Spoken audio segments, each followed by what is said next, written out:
भारत का इतिहास वीर योद्धाओं, शूरवीरों और महान रानियों से भरा पड़ा है।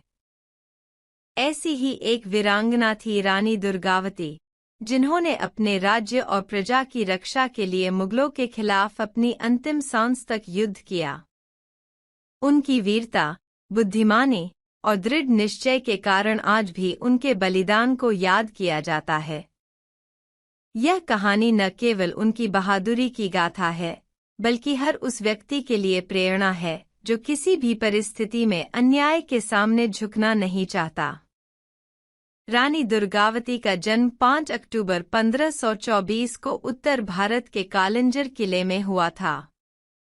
वह चंदेल राजवंश की राजकुमारी थी और महाराजा कीरत राय की पुत्री थीं। उनका नाम दुर्गावती इसलिए रखा गया क्योंकि उनका जन्म नवरात्रि के दिनों में हुआ था और माता दुर्गा की कृपा से उनके रूप में एक वीर कन्या ने जन्म लिया। बचपन से ही रानी दुर्गावती ने अपने पिता से युद्ध कला सीखी। तलवारबाजी, घुड़सवारी और धनुर्विद्या में वह निपुण थीं। वे अपने साहस और आत्मबल के लिए राजपरिवार में प्रसिद्ध थीं। उनकी वीरता और सुंदरता का जिक्र पूरे क्षेत्र में होने लगा। इसी दौरान गोंडवाना राज्य के राजा दलपत शाह को रानी दुर्गावती के गुणों की जानकारी हुई और दोनों का विवाह हुआ। गोंडवाना राज्य वर्तमान मध्य प्रदेश के जबलपुर क्षेत्र में स्थित था। यह राज्य गोंड वंश द्वारा शासित था और अपनी समृद्धि और सामरिक शक्ति के लिए प्रसिद्ध था। रानी का विवाह दलपत शाह से हुआ और इस प्रकार वह गोंडवाना की रानी बनी। विवाह के कुछ समय बाद ही राजा दलपत शाह का निधन हो गया। यह समय रानी के लिए अत्यंत कठिन था क्योंकि उनके पास न केवल राज्य की जिम्मेदारी थी, बल्कि उनका एक पुत्र वीर नारायण भी था, जिसकी देखभाल का भार भी उन पर आ गया।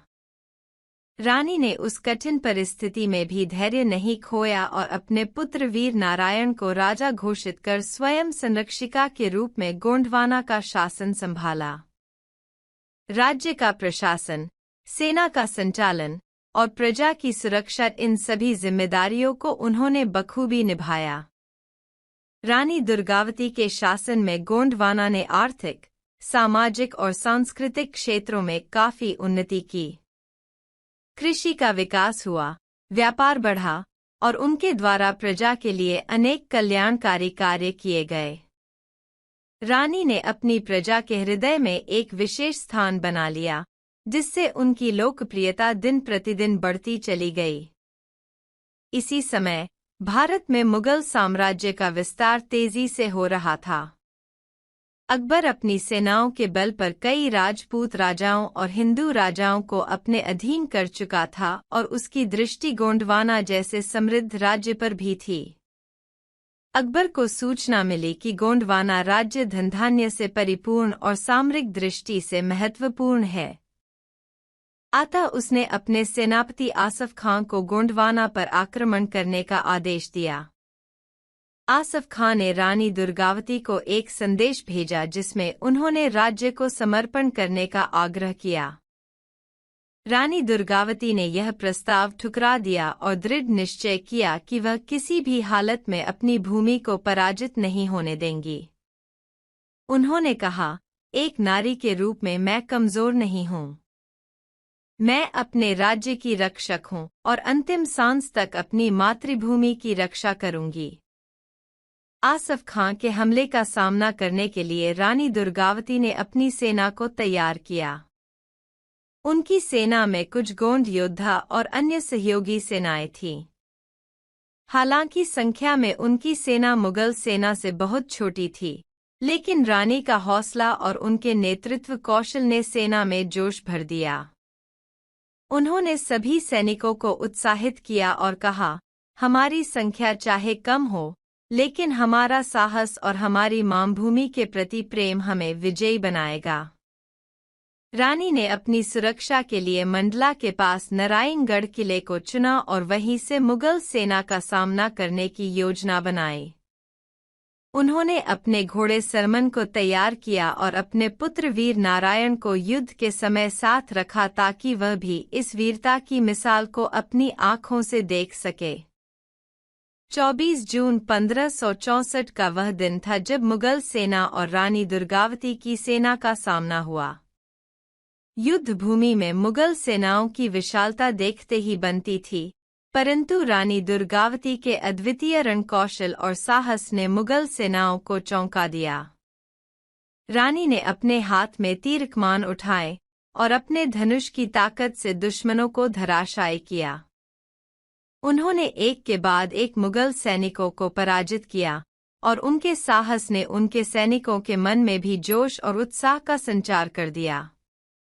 परंतु जैसे जैसे युद्ध बढ़ता गया, मुगलों की संख्या के सामने रानी की सेना कमजोर पड़ने लगी। मुगल सेनापति आसफ खान ने रानी की सेना को चारों ओर से घेर लिया। रानी ने देखा कि पराजय निकट है, लेकिन उन्होंने हार मानने के बजाय अपने सम्मान और स्वतंत्रता के लिए अंतिम लड़ाई लड़ने का निर्णय लिया। जब उन्हें लगा कि वह मुगल सेना के हाथों जीवित पकड़ ली जाएंगी, तब उन्होंने अपने सम्मान की रक्षा के लिए आत्महत्या करने का निश्चय किया। उन्होंने अपनी तलवार निकालकर अपना बलिदान दिया और मृत्यु का वरण किया, लेकिन मुगलों के सामने आत्मसमर्पण नहीं किया। उनका बलिदान इतिहास के पन्नों में स्वर्णिम अक्षरों में अंकित हो गया। रानी दुर्गावती की वीरता और त्याग ने भारतीय इतिहास में उन्हें अमर बना दिया। उनकी कहानी सिर्फ एक युद्ध की नहीं है, बल्कि एक महिला के साहस और उसकी मातृभूमि के प्रति निष्ठा का प्रतीक है। आज भी उनकी स्मृति में रानी दुर्गावती विश्वविद्यालय और कई स्थानों पर उनकी मूर्तियां स्थापित हैं। हर साल मध्य प्रदेश में उनकी स्मृति में जयंती और अन्य कार्यक्रम आयोजित किए जाते हैं। रानी दुर्गावती की यह कहानी हमें यह सिखाती है कि जीवन में आत्मसम्मान और स्वतंत्रता से बढ़कर कुछ नहीं है।